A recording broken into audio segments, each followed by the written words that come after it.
E se sentir seguro. É hora de fazermos algo diferente. Vamos unir condomínios, comércios e residências em uma solução inovadora de segurança. Conheça a CoSecurity e tenha as ruas de volta para você por um valor acessível. Junte-se à maior rede de vigilância urbana de São Paulo e aproveite o desconto promocional. Colabore, compartilhe. CoSecurity. www.segurançacolaborativa.com.br. Ligue 11 3393 1742. CoSecurity é HNA. Você confia. Saudações, amigos do canal Segurança Estratégica. Com oferecimento da Startup Security, apresentamos o 35º programa da série CoSecurity Segurança Colaborativa. Nosso objetivo é debater ideias e trocar experiências e cases de sucesso na jornada de colaboração e exercício da cidadania em prol da segurança e do bem comum. Nosso tema de hoje será a conscientização dos moradores, o paradoxo entre segurança condominial versus conforto. Tem carro passando aí na área, mas a gente continua aqui, que CoSecurity garante as ruas de volta para você. Participam dessa edição Grace Fernanda dos Prazeres Pelic, graduada em Direito pela Universidade de Curitiba, Unicuritiba, programa de monitoria em Direitos Reais pela mesma universidade, especialista em Direito Contratual e Responsabilidade Civil pela Escola Brasileira de Direito, a EBRAD, pós-graduada em Direito Imobiliário e Notarial pela Escola Superior de Advocacia, sócia do escritório Balan Seca Mialski Advogados. Também conosco, Marcel Bussolin Marques, gerente de Relacionamentos Institucionais da Startup CoSecurity, economista pela Universidade Mackenzie, oficial R2 de Infantaria, foi um dos responsáveis pela implantação do programa City Câmeras na cidade de São Paulo, quando trabalhou na Secretaria Municipal de Segurança Urbana. E Diego Moraes Gonçalves, executivo de vendas da CoSecurity em Curitiba, fazendo hoje a sua grande estreia aqui no nosso programa. Então, a partir de agora, vamos conhecer soluções, discutir novas ideias e explicar as melhores práticas e estratégias de segurança colaborativa para a sua rua, para o seu bairro, unindo condomínios, casas, empresas e comércios num só propósito. Segurança colaborativa. As ruas de volta para você com a CoSecurity. Grace, boa noite para você. Grande prazer receber. Boa noite, Jorge. Boa noite, Diego, Marcel. Uma honra participar hoje desta live para a gente tratar desse assunto tão importante que é a atualização das convenções e dos regimentos. Então, para me apresentar, meu nome é Grace, eu faço parte da equipe da BFM, Balan Fonseca Mialski Advogados, que é um escritório que está aí há mais de 12 anos no mercado condominial. E hoje, o que eu quero conversar com vocês? Quero demonstrar para você, síndico, quais benefícios você pode ter em trazer para o seu condomínio, para a sua gestão, com uma convenção e um regimento atualizado. Para começar, vamos fazer a diferenciação. O que é uma convenção? O que é um regimento? Quando eu pergunto para um síndico ou para um morador do condomínio o que é uma convenção, o que é um regimento, o que geralmente eu recebo como resposta? Para alguns, são dois documentos que tratam da mesma coisa. Para outros, a convenção não é importante porque só trata sobre as áreas e o que é levado em consideração é somente o regimento. Mas veja, convenção e regimento são documentos distintos e super importantes para o dia a dia do condomínio. A convenção, ela é o esqueleto do condomínio, ok? É a constituição. Toda matéria que é tratada em convenção, a gente tem a determinação pelo Código Civil. O Código Civil diz o que é preciso ter em uma convenção de condomínio. Então, de fato, a gente tem ali a especificação das áreas, mas nós também temos a administração. Então, como que funciona a administração daquele condomínio? Quais são as atribuições do síndico? Quais são as atribuições do conselho? Tempo de mandato? Qual que é a forma de rateio? O rateio vai ser por fração ideal ou por unidade? Quais são as penalidades? Veja, é muito comum a gente ter as penalidades descritas no regimento, só que a lei determina que as penalidades devem estar previstas na convenção e também as assembleias. Quando que é convocada, quando acontecem assembleias ordinárias extraordinárias. Então, essa é a convenção. É um documento que vai tratar da administração do condomínio. E aí ele tem até uma formalidade maior. Para a gente alterar uma convenção, a gente precisa de 2/3 de todos os condôminos aprovando a alteração desta convenção. Já o regimento, o que é o regimento? Ele vai tratar do dia a dia do condomínio, regras de convivência. Então, como que eu vou utilizar a portaria, as áreas comuns de recreação, garagem, recebimento de encomendas, tudo isso é no regimento. E aí, o que acontece? Alguns condomínios já têm aí seus 25, 30 anos e nunca atualizaram a convenção em regimento. E aí, nós tivemos o Código Civil de 2002, que trouxe uma série de alterações que não estão presentes na convenção e no regimento deste condomínio. Nós temos quórums desatualizados, e aí dificultam o dia a dia ali daquele condomínio. E o síndico, quando ele vai gerir o condomínio, ele precisa que esses documentos estejam atualizados, porque às vezes ele vai precisar, por exemplo, aplicar uma multa, e ele não tem fundamento nos documentos que estão ali com ele. Então, eu quero trabalhar com vocês algumas atualizações importantes legislativas e que alguns síndicos podem não estar sabendo. Primeiramente, multa. Multa é sempre um ponto bem delicado. Afinal, não é algo muito confortável você aplicar uma multa em alguém. O que a gente vê volta e meia nas convenções? A multa vai ser aplicada com base na taxa condominial. Então, 50% da taxa de condomínio. Só que, se o rateio é feito por fração ideal, eu que moro num apartamento menor vou receber uma multa mais baixa que meu vizinho que mora num apartamento maior.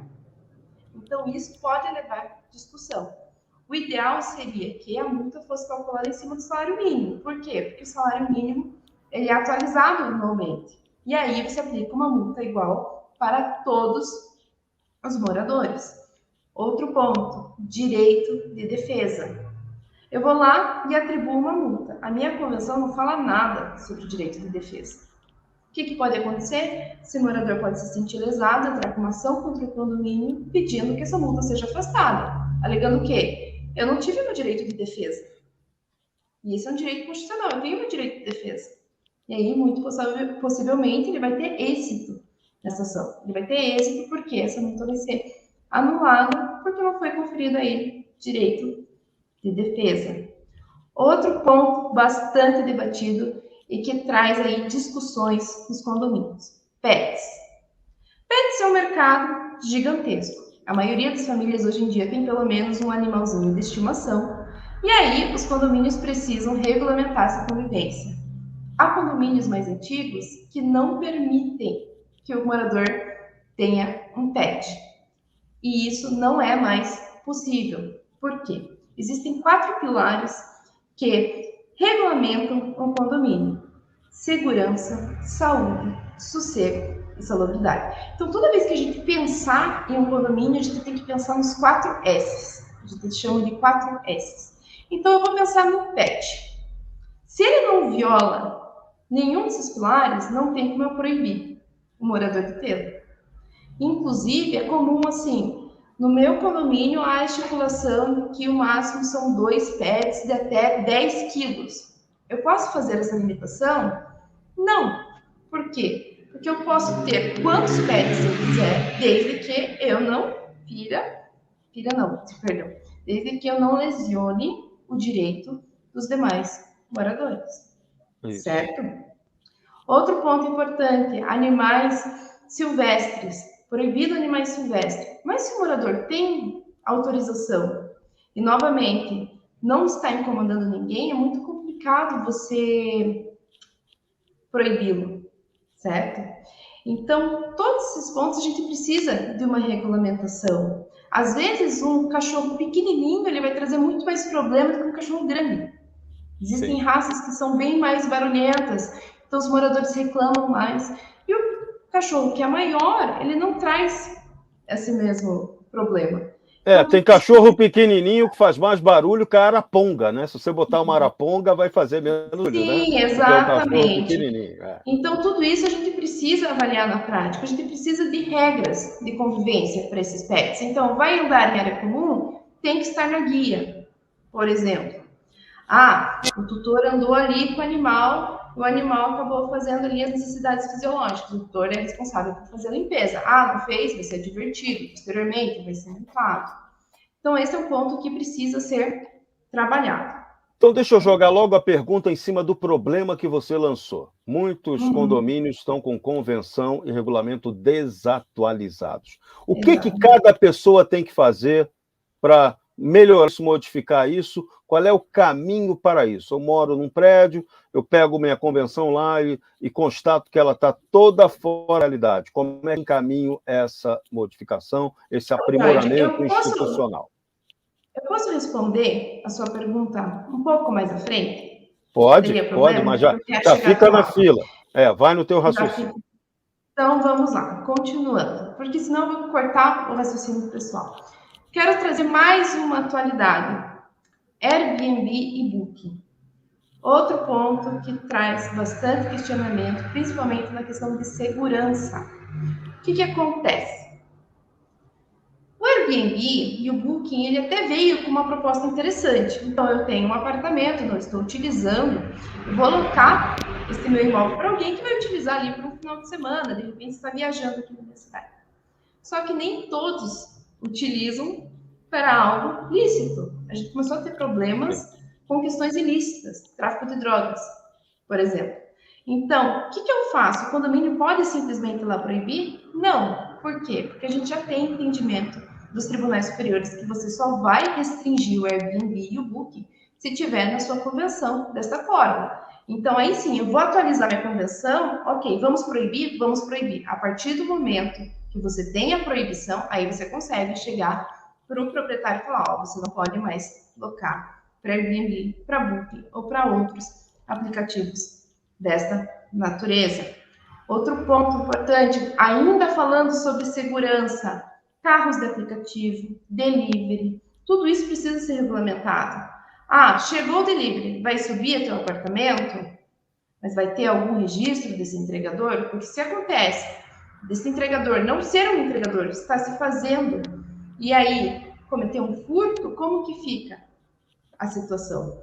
Então, tudo isso precisa estar regulamentado. E aí você veio e traz esse indagamento. E agora? Estou com a convenção desatualizada, estou com o regimento, eu preciso adequar para a legislação vigente, para o entendimento dos tribunais. O que eu preciso fazer? Primeiramente, o síndico pode se reunir em uma assembleia ou então com membros do conselho. Vamos fazer um estudo de viabilidade para fazer essa atualização?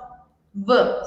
E aí, na hora de escolher uma empresa, uma pessoa que vai auxiliar, é importante que esse serviço seja prestado de forma a conhecer o dia a dia do condomínio, porque muitos vendem um copia e cola, e o copia e cola não resolve, porque o que funciona no meu condomínio pode não funcionar no seu. Então, a gente tem que construir um documento. E também não adianta atualizar o regimento e não atualizar a convenção, porque o que acontece muito na prática? Vamos atualizar o regimento, é muito mais fácil. Só que se o regimento estiver contrário à convenção, a convenção vale mais do que o regimento. Então, um documento tem que complementar o outro.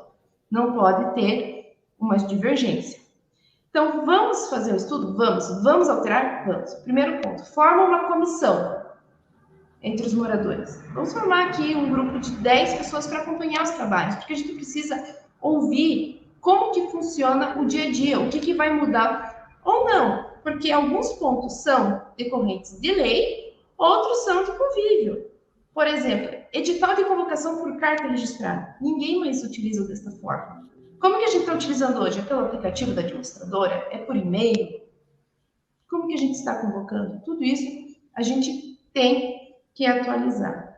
E aí eu quero fazer um apontamento bem importante de uma novidade legislativa, que é sobre assembleia virtual. Veio da pandemia, né? A pandemia pegou todo mundo de surpresa. E aí, como que a gente fazia uma assembleia virtual? Até houve uma lei na época, mas agora foi atribuído ao Código Civil e faz parte. Hoje é permitido que você faça uma assembleia virtual, desde que não seja vedada pela convenção do condomínio. Isso facilitou muito também na aprovação das convenções. O que acontece, Jorge? Para você aprovar uma convenção, você precisa de 2/3 de todos os condôminos aprovando, certo? O que é bem difícil você reunir presencialmente, não é mesmo? Então, vou convocar aqui, vamos aprovar a convenção. Antigamente, não tem aqui 2/3 dos condôminos. E o que acontecia? Restava o documento como não aprovado. Se você não tem aprovação, não adiantou você gastar com uma equipe, gastar tempo, você não consegue registrar. O cartório de imóveis, ele não permite que você registre a convenção sem a comprovação de que 2/3 aprovaram, ok? Então, quais são as regras para a gente ter uma assembleia virtual? Primeiramente, não pode ser vedado pela convenção e todos têm que ter o direito à voz. E você também tem que ter a garantia que o voto que está sendo posto ali vem, de fato, do morador, do proprietário. Porque alguns aplicativos, por exemplo, o Zoom, não funcionam. Você não consegue controlar quem está ali, quem está votando. Então, vai depender muito da administradora, por exemplo, ter um sistema para garantir a eficiência dessa assembleia virtual. Ah, mas se eu convoquei uma assembleia virtual e ainda não conseguiu 2/3, o que eu faço? Nós tivemos, agora no ano de 2022, uma atualização também, criando a assembleia permanente. O que é isso? Como eu disse anteriormente, antes, se você não conseguia 2/3, morria ali, morria na casa. Agora não, você pode convocar a assembleia, não conseguiu os 2/3, você bota para votação. Então, vocês concordam, os presentes aqui, em tornar essa assembleia permanente? Ah, sim, concordamos. E aí, o que acontece? Essa assembleia, ela vai durar até 90 dias. Então, você faz ali, naquele dia, uma ata parcial, você já tem que convocar um outro dia para continuar a assembleia, certo? Então, vamos supor, daqui 30 dias, a gente vai se reunir novamente, em determinado horário, e aí, nesse período, começam os trabalhos para tentar o número de votos. Daqui 30 dias, nos reunimos. Ainda não foi. Posso convocar de novo, para daqui 30 dias. Não pode superar 90. Então, em 90 dias, eu posso convocar quantas assembleias forem necessárias até eu conseguir o quórum de 2/3. E isso foi de grande valia, porque antes você ficava de mãos atadas. E agora você consegue aprovar a convenção com mais facilidade, só tem que tomar cuidado. Assembleias permanentes, elas só são válidas para questões que envolvam um quórum específico. Então, não pode ser para qualquer coisa. Por exemplo, eu sou síndico, as minhas contas não foram aprovadas. Vou tornar em permanente, vou atrás de outros moradores para ver se eu consigo aprovar. Não. Tem que ser assim, vamos alterar aqui a convenção, vamos fazer aqui alguma obra que precise de um quórum específico, aí sim, aí eu posso tornar em permanente, caso contrário, não.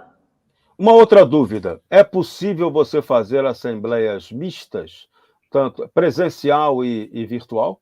Sim, É possível sim, isso? com certeza. Inclusive, isso veio também na questão legislativa, né, que trata sobre assembleias virtuais, falando, olha, você pode ter uma assembleia pessoal, né, presencial, virtual ou híbrida. Só que isso tem que vir aí no edital. Então, a assembleia vai ser virtual? Sim. Então, onde que vai acontecer a assembleia? Por qual aplicativo? Como é o acesso? Em que horário? Tem que vir especificado.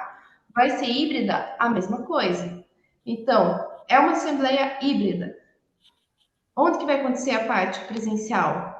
Onde que vai ocorrer a parte virtual? Vai ser transmissão simultânea? Todos os pontos têm que estar dispostos no edital. Como é que vai ser registrada a presença? Isso tem que estar definido ali, bonitinho. Exatamente, exatamente. E aí depende muito de cada condomínio e do sistema de cada administradora. Porque às vezes a administradora tem ali uma senha, um login, então você entra, a partir do momento que você entra, você já está registrando sua presença. Como que vai ser feita a assinatura pela via virtual? Então, tudo isso tem que estar disposto em edital.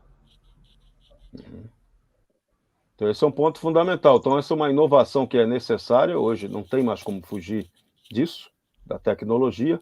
Agora tem que estar, você frisou bem, né? Tem que estar clara no edital qual é, para que aquela assembleia está sendo convocada. Você não pode chegar na assembleia e inventar um tema, né? Colocar ali um jabuti no meio da assembleia. Não cabe jabuti. Exatamente. Legal. Vamos lá, ainda em cima da questão de direito condominial, como é que isso avançou, como é que isso está sendo visto hoje da maneira diferente de gerir os condomínios, né? Como é que estão, as administradoras estão recorrendo mais a escritórios especializados? Como é que está sendo esse fenômeno? Sim, na verdade, já em entendimento, as administradoras, elas não podem prestar serviços jurídicos. Então, elas começaram a buscar escritórios de sua confiança. O direito condominial, ele foi expandindo, porque nós não temos um código de direito condominial. Nós temos regras no Código Civil que são aplicadas, direcionadas ao condomínio. Então, quanto mais especializado for o escritório, melhor. E é um mercado que está em ascensão. Antigamente, o síndico era quem? Era um morador que ali assumia aquela responsabilidade no condomínio. Hoje em dia, nós temos síndicos que atuam em 10, 20, 30 condomínios. O condomínio começou a ser visto como um mercado em potencial e começou a demandar pessoas mais especializadas, a entender. Justamente, a convenção e regimento que antes funcionavam, hoje não funcionam mais. A tecnologia trouxe muito tudo isso. Então, a exigência é cada vez maior, ainda mais aqui, né? Estou falando de Curitiba. Curitiba é um mercado em ascensão. A nossa região metropolitana vem crescendo de forma imensa, né? Todos os dias nós vemos aí condomínios sendo lançados, condomínios cada vez maiores. Os condomínios têm se tornado mini cidades. Então, nós vemos condomínios com 40, 50, 60 blocos. Tem mercados voltados para o condomínio. Então, mercados mesmo, mercado de supermercados, né? Mini mercados dentro de condomínios, panificadoras, farmácias, tudo sendo instaladas dentro já do condomínio para facilitar aí a vida dos moradores. Quase uma gestão de região administrativa. O Edmilson Ronhardt faz uma pergunta aqui importante, né? Na Assembleia Virtual, qual é o procedimento com relação à procuração? Procuração. Procuração é sempre um ponto delicado.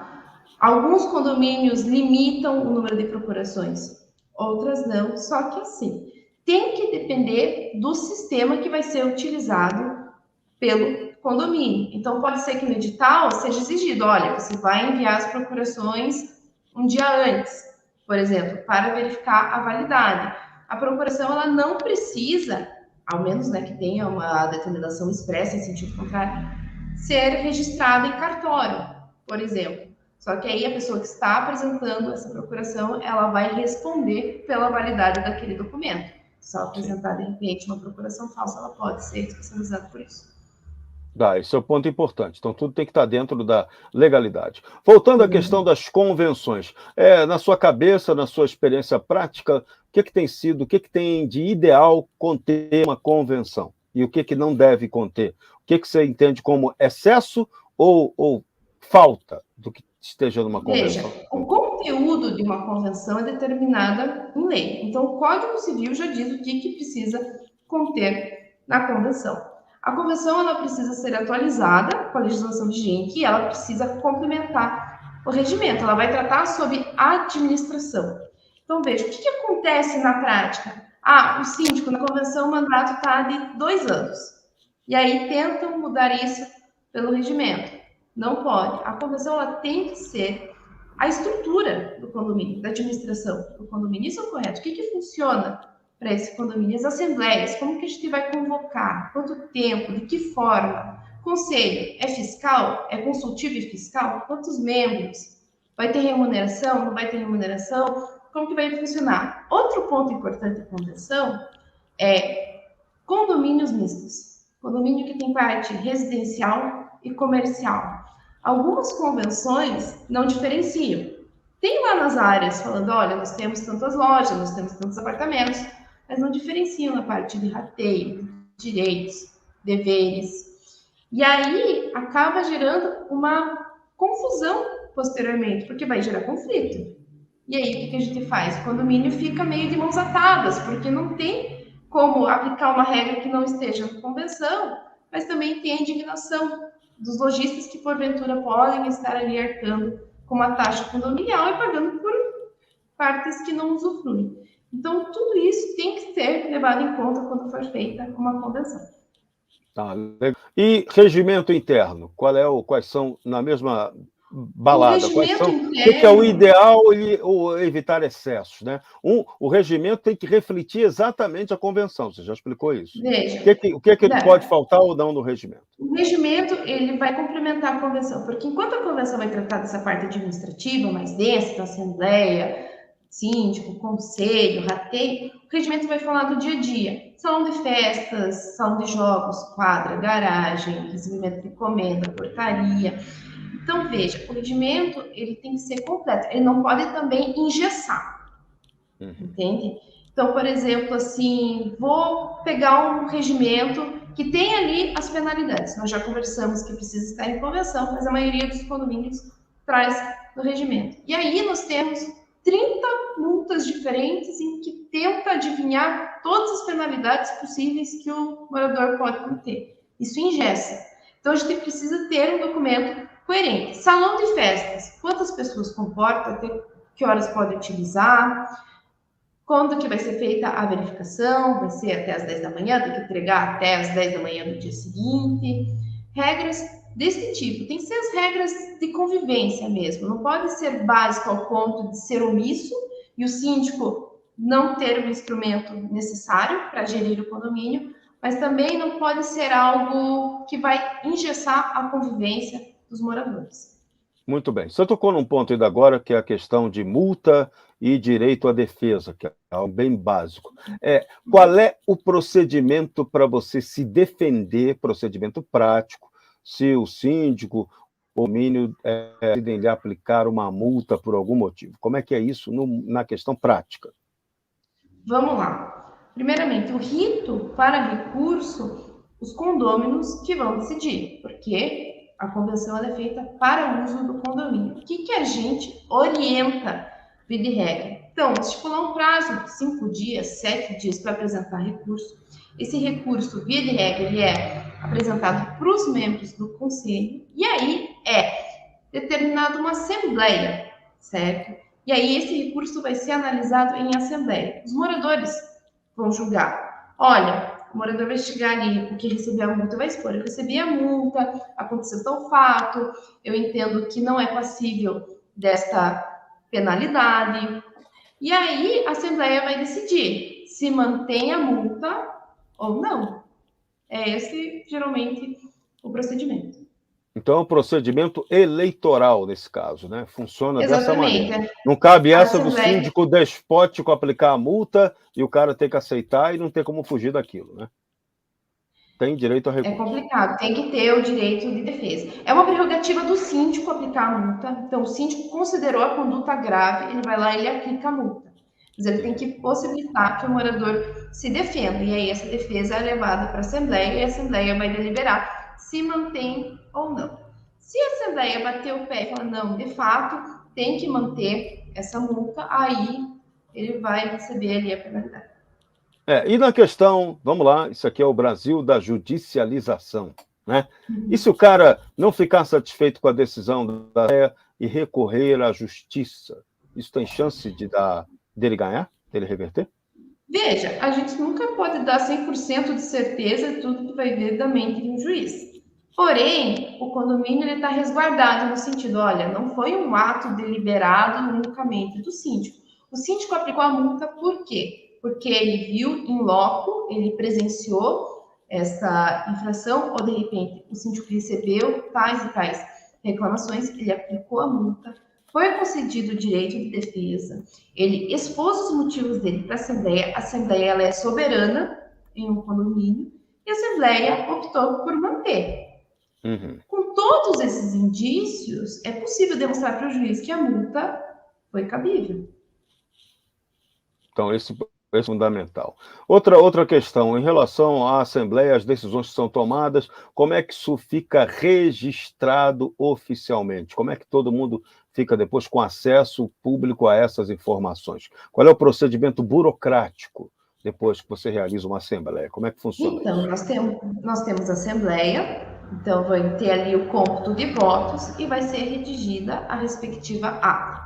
Essa ata, ela é levada a registro, certo? E depois, o prazo vai ser estipulado pela convenção. O síndico, os administradores vão disponibilizar o resultado para todos os moradores. Hoje, com a tecnologia, há diversos administradores em que você tem um aplicativo e você acessa todas as atas das assembleias aí por anos a fio. Então, ficou muito mais fácil. Antigamente, alguns condomínios ainda são assim, você tinha um livro mesmo, então você tinha um livro de registro, você pegava fisicamente, ver as atas, a assinatura de quem participou das assembleias. Hoje em dia ficou muito mais fácil, pelo aplicativo mesmo você tem acesso. Então, esse ponto evoluiu demais, né? Isso aí a tecnologia Com agregou certeza. valor importante para a gestão. Tá, o que um condomínio, o que torna um condomínio absolutamente dentro da lei? Que cuidados que um condomínio tem que ter para estar seguindo a regulamentação? O básico. O que é bem atendido e o que é ferido normalmente? O que não está sendo respeitado? O condomínio, ele, apesar de não ter um status de empresa, os moradores eles não têm intenção de se associar, ele pratica muitos atos de empresa. Então, ele contrata, ele, tanto de maneira trabalhista, né? Então, ele tem ali funcionários próprios ou terceirizados, ele tem prestadores de serviços de diversas áreas, ele tem ali a empresa de segurança, ele tem a empresa de jardinagem, tem administrador, ele tem o contador. Então, o condomínio ele precisa ter uma assessoria jurídica por trás, primordial, porque ele precisa ter controle ali nos contratos que ele está assinando. Além disso, ele precisa praticar atos dentro da lei. Parece um pouco óbvio, mas é a verdade. Então, convívio entre os moradores. O síndico, às vezes, ele fica de mãos atadas, porque tem um conflito entre os moradores. E aí, o síndico ele tem que intervir ou não? O que está dentro da competência do condomínio ou não? O condomínio ele tem que tomar cuidado, assim, como condomínio, certo? Como assim, Grace? Às vezes tem uma briga entre dois moradores. Até que ponto o condomínio pode ou não? Dentro da lei, a gente já tem algumas determinações do tipo Maria da Penha. Se o síndico fica sabendo de alguma agressão dentro do ambiente familiar, seja doméstico, idosos, crianças, hoje a gente já tem o entendimento que o síndico ele tem a obrigação ali de fazer uma denúncia. Questões ambientais, vou podar uma árvore, o que eu preciso fazer para que isso esteja dentro da lei? Ou então, tributário, eu estou recolhendo os meus tributos? Tudo isso precisa ser seguido pelo condomínio, porque o condomínio ele pode ser acionado, não é mesmo? Até questão assim de furto. Algo muito comum, furto de bicicleta. O condomínio tem responsabilidade? Não tem? A gente já tem entendimento que para o condomínio se responsabilizar, tem que ter a convenção de forma expressa nesse sentido. Porque senão você transforma a taxa condominial em uma pólice de seguros, que não é verdade. Então, todos esses pontos precisam ser considerados pelo síndico, pelos administradores do condomínio, pelos moradores em geral. Você tocou no outro ponto importante também, a questão dos seguros, né? Que tipos de seguros podem ser cobertos aí para os condomínios, né? O que realmente atende? Primeiro tem que estar previsto tudo na convenção, né? Senão acaba não valendo nada o que você faz, né? Não necessariamente. Veja, seguro de incêndio é obrigatório. Todo condomínio precisa ter um seguro de incêndio, inclusive isso é determinado por lei. Por quê? Porque se de repente vai lá, pega fogo o condomínio, como que vai ser feita a deliberação depois, se não tiver um seguro por trás? Aí, depois, cabe ao síndico, aos gestores, contratar seguros complementares. Por exemplo, seguro por furtos. A gente não se responsabiliza, mas a gente pode contratar um seguro que faça a respectiva cobertura. Então, seguros patrimoniais mesmo. vou cobrir só a parte de área comum ou então eventuais incidentes que aconteçam com os moradores. Aí fica a critério dos administradores. Só que seguro contra incêndio é obrigatório. Tá, esse é o único obrigatório. O resto, tudo pode obedecer ao interesse e bom senso tirado comumente pelos moradores, pelos condôminos, né? O que mais que é importante a gente lembrar? Bom, essa questão que é sempre sensível, essa questão... hoje em São Paulo foi aprovada uma alteração na lei de ruídos. Como é que funciona esse negócio do ruído no condomínio? Isso tem... Aí, tocou até o ruído aí, ó. Isso tem que ficar previsto na convenção, no regimento interno? O que previne? Veja, onde fica previsto isso?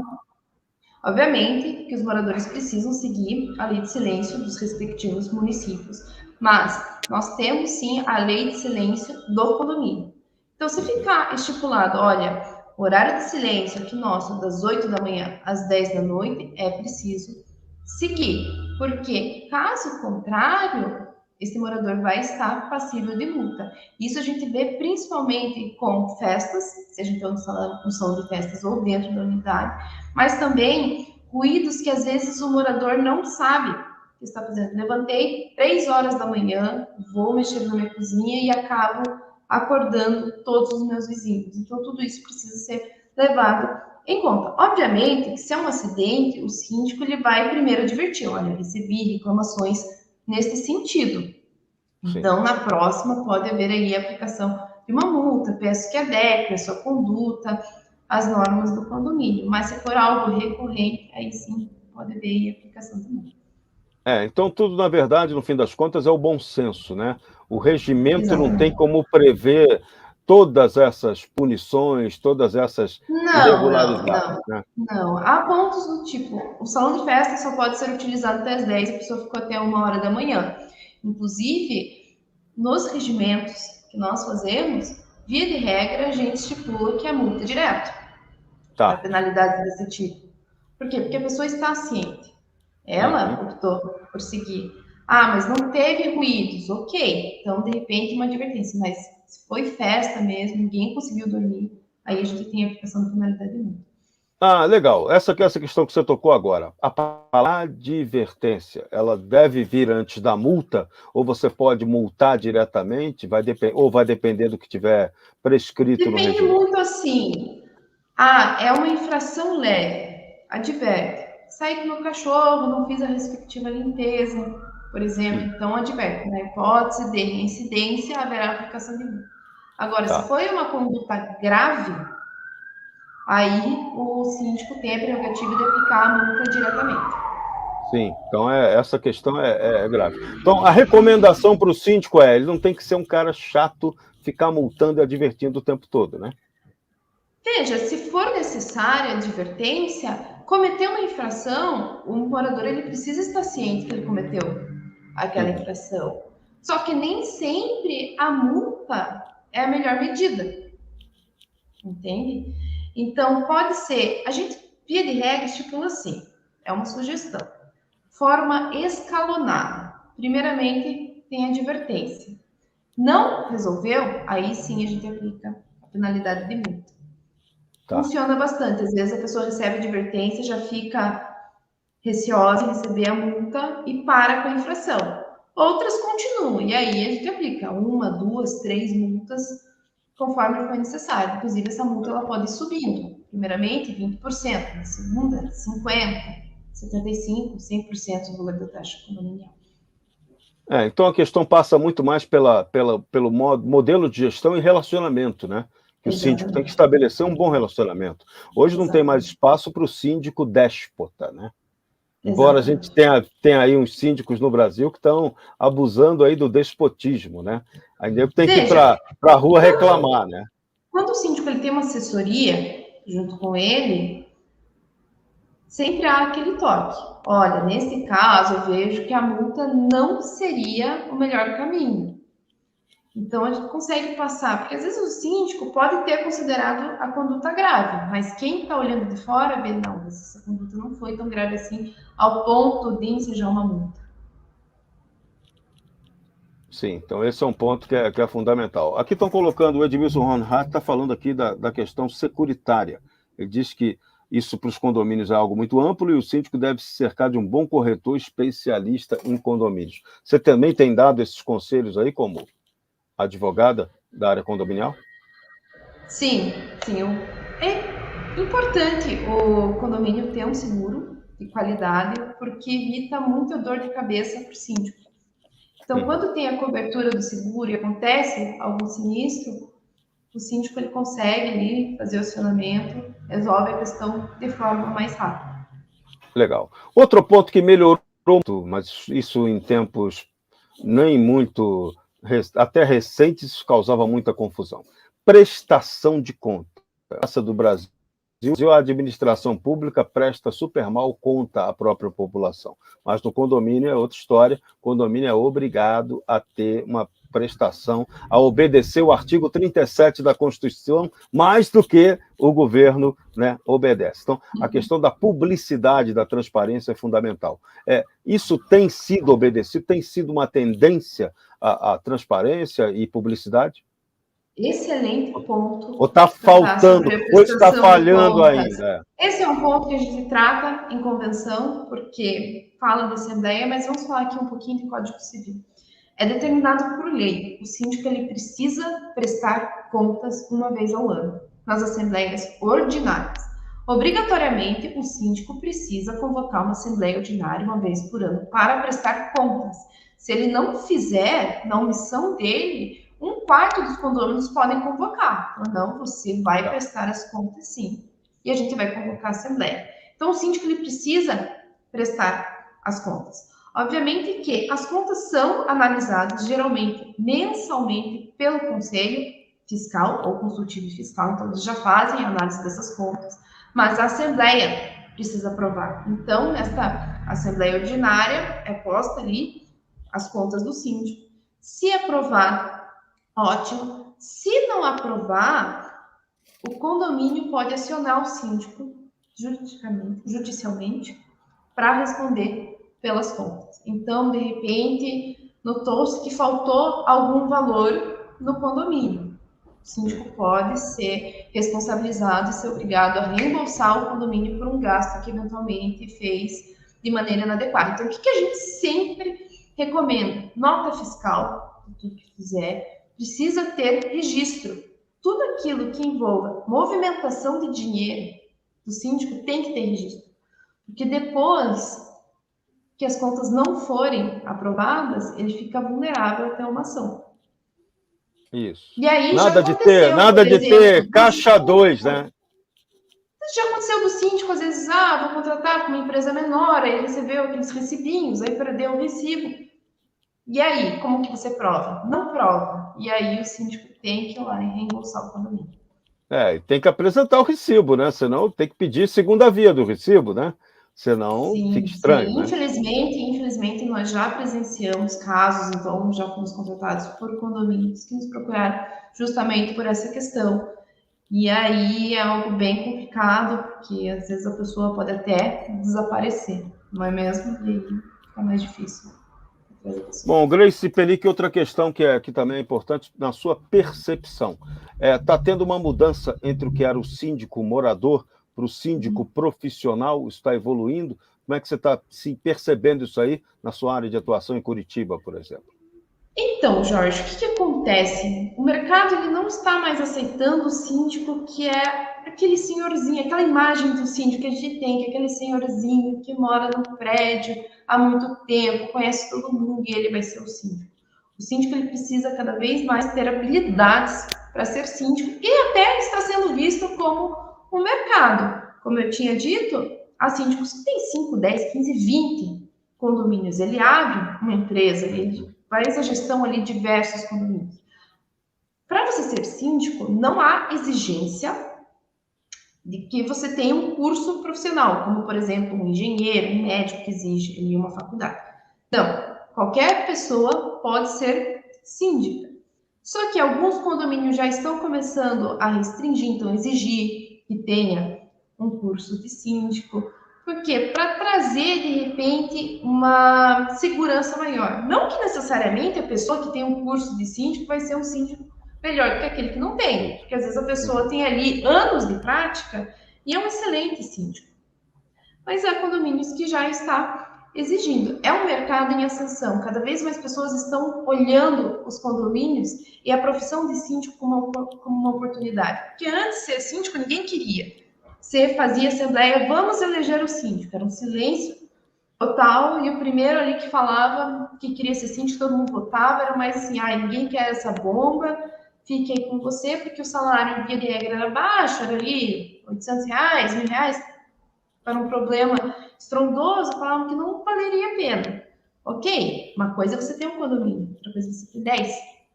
E aí você já tem um rendimento muito maior. Então, o mercado de síndico é um mercado em ascensão. Ainda mais agora, né? Todos os dias estão saindo novos condomínios. E gerir um condomínio está sendo cada vez mais complicado. Uma coisa é você gerir um condomínio pequeno. Outra coisa é você ser síndico de um condomínio com 40 blocos. Isso, uma cidade. É quase um pequeno prefeito, né? É um prefeito. Exatamente. Então, às vezes, você tem um síndico profissional, que é um síndico contratado de fora, aí você tem um subsíndico dentro, você tem ali uma equipe, por mais que você terceirize o trabalho, então não tenho porteiros próprios, terceirizei. Você vai ter ali quantos funcionários? Você tem uma equipe de zeladoria, você tem que tomar conta, você tem 40 blocos para fazer a gestão. Então, o síndico ele tem que estar ali presente, ele precisa ter esse conhecimento. Legal, então essa é uma evolução, um mercado que está surgindo aí forte. Com certeza. Vamos tocar agora na questão da segurança. Você que é aí de Curitiba, como é que você está vendo essa percepção, essa preocupação dos condomínios com a questão da segurança, que acho que é uma questão nacional, né? Mas como é que está a percepção local aí em Curitiba? Veja, antes era visto como sistema de segurança portaria, mas hoje a gente já sabe que porteiro não é segurança. Inclusive, o porteiro ele não tem obrigação de impedir o furto. O porteiro ele não precisa ir lá colocar a vida dele em risco, porque não é a função dele. Então, os condomínios estão analisando e estão até contratando mais empresas de segurança. Se é um condomínio muito grande, precisa de uma equipe maior, um carro ali na frente, né? Até pessoas em volta. Condomínios menores já estão, por exemplo, tendo segurança de ronda, ou então aquele botão pânico que presta um auxílio para o porteiro. Havia algo aqui que pode ser suspeito. Eu aciono o botão pânico, vem alguém da equipe de segurança me prestar um auxílio. Com certeza, está aumentando. Inclusive, há empresas que eu até estava conversando com você um pouco antes de começar a live, especializadas em verificar pontos falhos no condomínio. Então, olha, aqui você precisa reforçar a segurança, aqui nós temos uma possibilidade maior de alguém entrar. Você precisa reforçar a segurança, de repente, no seu portão, na sua garagem. Eu, particularmente, eu moro em um condomínio que teve esse problema. O que acontece? Ele é muito grande, assim, de frente, e o portão de garagem é aqui no finalzinho. Por inúmeras vezes, entraram ali, e o síndico anterior não acreditava muito em equipe de segurança, até precisar de fato. Entravam ali, furtavam bicicletas, furtavam materiais. Então, o condomínio precisa ver que ele precisa de um reforço de segurança. Então, essa é uma tendência. Então, vamos lá, Marcel Bussolin Marques, o CoSecurity, chegando a Curitiba, uma cidade importantíssima, uma cidade que tem uma cultura que gosta de organização, de participação das pessoas, dos cidadãos. Então, fala para a gente dessa novidade. Bom, boa noite, Serrão, doutora Grey, Diego, todos que estão nos acompanhando, né?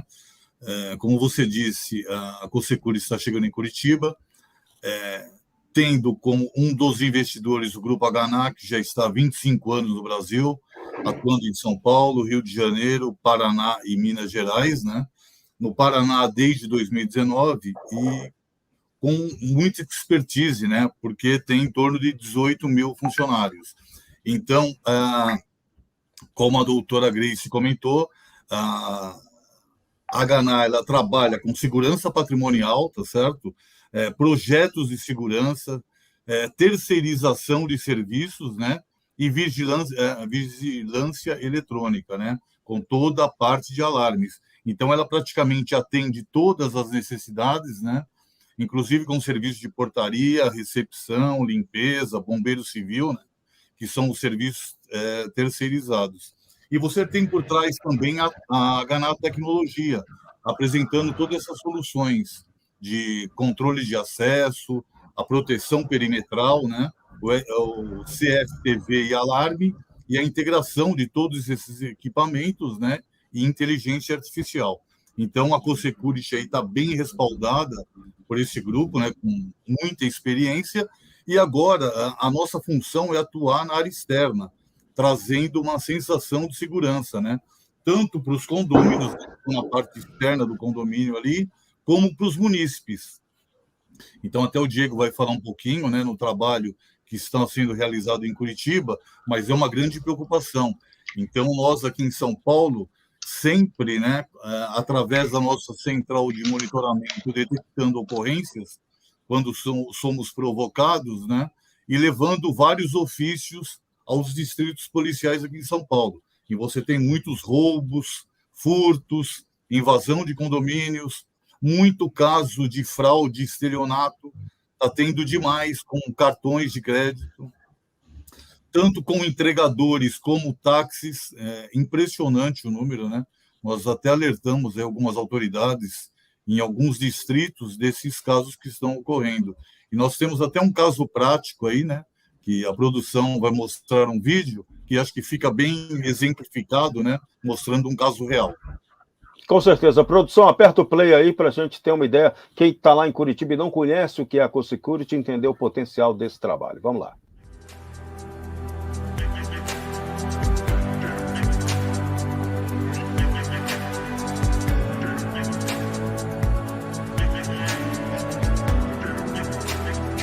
É o crime de oportunidade. A pessoa ali na frente do condomínio, né?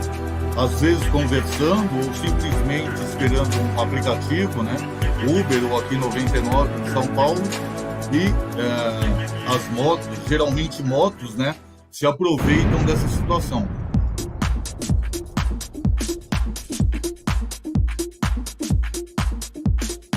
Então, essa rede visa exatamente isso, proporcionar uma rastreabilidade, né?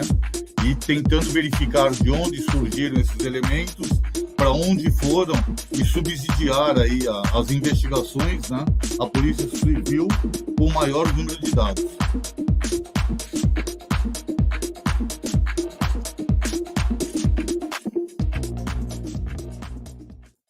Muito bem, esse é o espírito da CoSecurity, as ruas de volta para você. Então, Marcel, como é que entra essa questão da segurança colaborativa para os condomínios? Qual é a receita, qual é a proposta CoSecurity que está sendo levada para o pessoal de Curitiba conhecer? Bom, aqui, né, eu vou citar o exemplo de São Paulo, né? Depois o Diego comenta aí o que ele está conversando em Curitiba. Mas essa segurança colaborativa é uma integração, né, entre as ruas, os bairros, os condomínios, o comércio, as residências, né? E também integrando e compartilhando essas imagens com os órgãos de segurança. Então, é realmente trazer essa sensação de segurança, né? Com equipamentos realmente funcionando, com armazenamento de imagens em nuvem, tá certo? Com uma padronização que você chama atenção em determinados locais pelo número, pela quantidade de equipamentos que nós temos, isso daí acaba inibindo a ação de determinados elementos aí naquela região. Muito bem, então vamos lá. Diego Moraes, você está aí estreando em Curitiba, iniciando esse trabalho da CoSecurity por aí. Por onde você está começando? Como é que está sendo esse trabalho? Boa noite para você. Boa noite a todos. É um prazer estar participando da primeira live, de muitas, espero, com certeza. Então, Jorge, o nosso trabalho em si, eu estou trabalhando bastante no bairro ali do Barigui, Pilarzinho, Campo Comprido, né? Água Verde também, é bom frisar também ali. Principalmente no bairro Água Verde, ele também tem muitas questões de furtos, né? Eu fiz até um mapeamento ali no bairro do Água Verde, também tem um grande furto, né? Então, o trabalho da CoSecurity está sendo bem aceito, né? Estou participando de muitas reuniões com síndicos, né? Porque é uma novidade aqui para Curitiba esse trabalho, né? Está sendo bem aceito pelos síndicos, né? Eu estou atendendo bastante síndicos profissional também, que está levando essa ideia para mais condomínios, né? E quando eu mostro os vídeos de como o serviço é feito, o operacional, de como funciona o sistema, é show de bola. Todo mundo fica encantado com o sistema, quer conhecer mais, né? Então, já tem vários condomínios já que já está propostas enviadas, está sendo bem aceito já no mercado aqui em Curitiba, né? E está sendo bem reconhecido. Está sendo bem reconhecido. Muito bem. Produção, solta aí para a turma que quiser conhecer um pouquinho mais quem está utilizando hoje a CoSecurity aqui em São Paulo e que pode utilizar brevemente em Curitiba. Aperta o play. Eu contratei a CoSecurity porque eu precisava garantir a segurança dos meus clientes. Então, como moradora e empresária do bairro, os índices de criminalidade subiram muito e eu precisava que os clientes entrassem no coworking, saíssem do coworking com segurança. Estava correndo risco de perder clientes por esse problema. A diferença entre ter o meu sistema de câmeras, mesmo que voltadas para a rua, e o sistema da CoSecurity, é que, além de ser mais ostensivo, então os postes, as câmeras são mais ostensivos para os bandidos, elas são conectadas. Então, qualquer coisa que aconteça, eles conseguem seguir o caminho que o bandido faz e ter acesso a todas essas imagens de uma forma muito mais rápida e mais eficiente. Muito bom, o sistema funciona. Agora, Diego, a turma sempre quer saber quanto custa, como é caro, é barato, vale a pena? Quais são as facilidades para quem vai adotar o sistema CoSecurity? É que eu sempre comento com os próprios síndicos, né? Diego, mas, cara, todo esse serviço que vocês oferecem, cara, eu vou pagar um absurdo por esse serviço, né? Muito pelo contrário, né? O custo que você for na ponta, tá? Menos que um cafezinho que você vai tomar numa panificadora. Isso eu posso garantir 100%, né? O poste, né? O poste que com 3 câmeras, né? A ativação do sistema, né? Você vai pagar a mensalidade de 749, né? Com 3 câmeras, né? Condomínios que não tenham recurso, a gente indica sempre o compacto, que ele vai na fachada do condomínio, tudo ali, né? Esse, então, ele vai com 2 câmeras, né? E o custo dele é essencial. 599 a ativação e 389 a mensalidade. Muito bem, o pessoal que quiser procurá-lo, qual é o caminho mais fácil para conhecer, poder falar melhor sobre o CoSecurity? Vou deixar aqui o meu WhatsApp daqui, né? Que é o 99696-0532. Só 41, código de área. 41. Isso, o DDD é 41, exatamente. Então vamos lá, repete aí para a turma anotar. 99696-0532. Super fácil. Muito bem, super fácil mesmo. Marcel Bussolini Marques, vamos lá para a nossa saideira, o balanço final desse programa de hoje, que eu acho que rendeu muito, grandes aprendizados. Marcel, seu microfone desligado. Opa, Agora, bom, Serrão, agradecer a presença da doutora Grace, né? Estamos começando em Curitiba e foi muito importante esses esclarecimentos, né? Assim como a participação do Diego estreando aí na nossa live, no nosso programa CoSecurity. E esperamos fazer um excelente trabalho em Curitiba, né? Divulgando todas as ações aqui em São Paulo. Já conversei com o Diego sobre o programa City Câmeras que tem aqui em São Paulo, né? Que estará mudando de nome, provavelmente para Smart Sampa, né? Em trabalho em conjunto com o programa Vizinhança Solidária, que é da Polícia Militar, com os CONSEGs, né? Então, tudo isso vem ajudar muito na questão de segurança. Então, a gente pretende fazer esse trabalho em Curitiba também, integrando com as autoridades e os órgãos de segurança. Maravilha. Diego Moraes, você já está na missão aí, Curitiba, então, né? De integração com todo mundo que quer mais segurança. Exatamente. Já estou participando de vários CONSEGs, é bom e importante frisar também. Pelos CONSEG também está sendo muito bem aceito, está sendo bem-vindo ao sistema também, né? E já estamos em contatos aqui também com a Guarda Municipal, já temos reuniões agendadas, tudo aí. Novidades e vai ter em breve, com certeza. Maravilha. Doutora Grace Pelic, da BFM Advogados, participação sua fantástica no nosso programa de hoje. Sua saideira, por favor. Primeiramente, quero agradecer novamente pela oportunidade de estar aqui e conversar com vocês hoje. Eu espero que tudo aquilo que a gente trabalhou possa ter agregado no dia a dia dos síndicos, dos moradores do condomínio, porque aquilo, a maior parte de nós reside hoje em um condomínio. Então, não só o síndico, mas eu sou moradora, estou em dúvida, aonde eu vou recorrer? Qual que é o regimento, qual que é a convenção do nosso condomínio? De repente, trazer à tona essa discussão, vamos atualizar os nossos instrumentos normativos, o que a gente pode fazer para melhorar o convívio aqui de todos nós, porque aquilo, né? Todos os condôminos são proprietários daquele condomínio, o convívio tem que agregar, tem que ser benéfico para todos. Eu espero que o conteúdo de hoje tenha agregado. Pode ter certeza disso. Participaram do CoSecurity 35, Grace Fernanda dos Prazeres Pelic, da BFM Advogados, Marcel Bussolin Marques e Diego Moraes Gonçalves, da turma do time CoSecurity, trazendo de volta as ruas para você. A gente vai voltar com o nosso programa na quarta-feira que vem. Semana passada não teve porque foi feriado, né? Feriado me dá um desconto. Mas na próxima semana, quarta, 20 horas ou 8 da noite, estaremos de volta com CoSecurity. CoSecurity é Haganá. A todos um grande abraço, fiquem com Deus e até a próxima. Tchau, tchau. Tchau, boa noite. Hoje em dia está impossível andar nas ruas e se sentir seguro. É hora de fazermos algo diferente. Vamos unir condomínios, comércios e residências em uma solução inovadora de segurança. Conheça a CoSecurity e tenha as ruas de volta para você por um valor acessível. Junte-se à maior rede de vigilância urbana de São Paulo e aproveite o desconto promocional. Colabore, compartilhe. CoSecurity. www.segurançacolaborativa.com.br. Ligue 11 3393 1742. CoSecurity é Haganá. Você confia.